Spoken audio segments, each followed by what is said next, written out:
Joining us now with his reaction in this entire case, Ty Cobb, former special counsel to President Trump in the first administration, former federal prosecutor.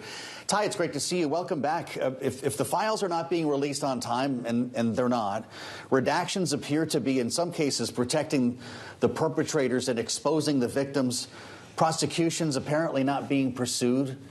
Is this a cover-up?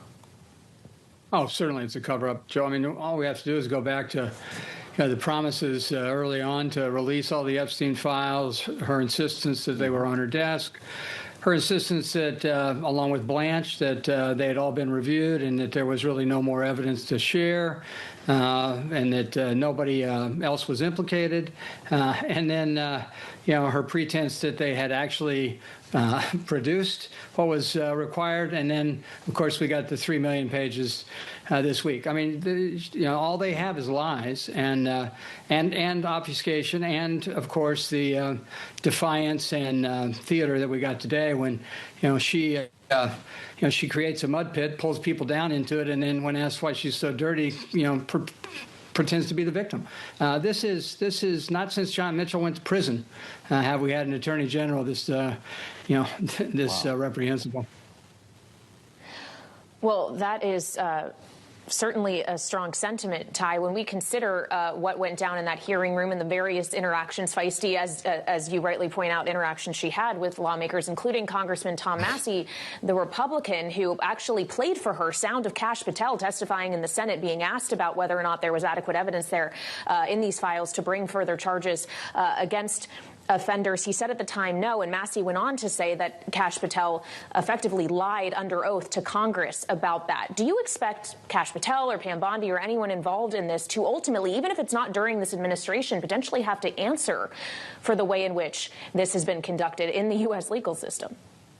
So you would hope so. I mean, Nuremberg held the Nazi facilitators and perpetrators accountable. I doubt that we'll ever have a Nuremberg moment. I'd be content if they just tucked their tails between their legs and left. But you would hope that there would someday be accountability. But to get to accountability, we have to survive what's going on. And as Gary Kasparov said yesterday about this administration and their atrocities, this is not a drill. I mean, this is open warfare against our institutions, Congress, the other party, as they perceive it to be an enemy, and the American people. I mean, here we are, today, when asked if she could apologize to the victims for the horribly redacted materials they disclosed that protected the perpetrators, and the administration's friends and allies, but exposed victim information that should never have seen the light of day.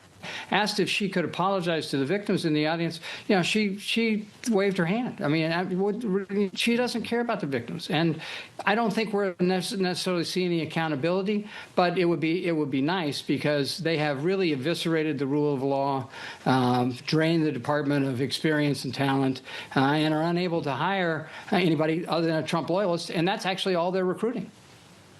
Well, you talk about open warfare, Ty Cobb. It's open warfare that now includes the Secretary of Commerce, Howard Lutnick, ensnared in this whole story because his name showed up a lot more times than was expected in some of these files. And he had to answer for this yesterday and acknowledge the fact that he did continue some level of a relationship, even though he said it was not a close one, with Jeffrey Epstein years after he had first suggested, and in fact visited the infamous island. Here's what he said in a hearing separate from the Attorney General yesterday.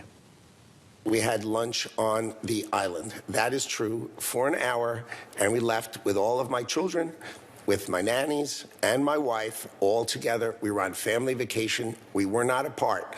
To suggest there was anything untoward about that in 2012, I don't recall why we did it. Does he need to recall why he did it? And what happens next? Did they subpoena his wife, children, and nannies?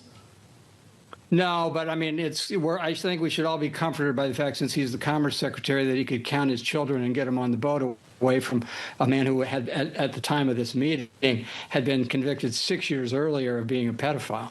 It's just shocking. And of course, this is Lutnick, who said, his last contact with Epstein was in 2005 after a visit to Epstein's townhouse in New York, which of course happened to be next door to Lutnick. Anybody who believes that they had a limited relationship is dreaming. And of course, the mention of him yesterday in the documents was so extensive. It also revealed a multi-million-dollar transaction that the two of them participated in as late as 2014, 9 years after Lutnick said that he'd had no further contact. So yes, it's distressing. He should definitely resign, and in any other administration he would. I mean, in Britain, people who merely vouched for somebody who had met with Epstein and denied any wrongdoing have resigned. So the standard in the United States is not what it once was. That's obviously why we have a president like Trump and Secretary of Defense like Hegseth, RFK Jr., Bondi, Lutnick, Kash Patel, and others.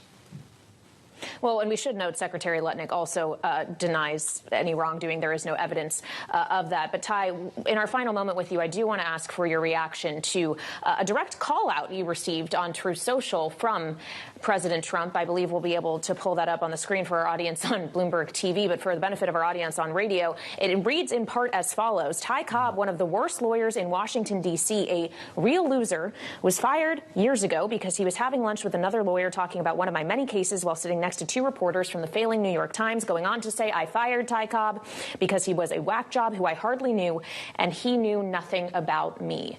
Your response, Ty? So much as I'd love to respond, I feel guilty taking up any airtime, on myself when the number of atrocities out there committed by this president and the people who serve him is so extensive. I'm not going to defend myself. I'm not going to waste your precious air. But I will say this: the president seems to go after anybody who's a dissident, and as Gary Kasparov mentioned yesterday, it's dissident that will soon replace immigrants in the detention facilities that are being built at the cost of billions around the country.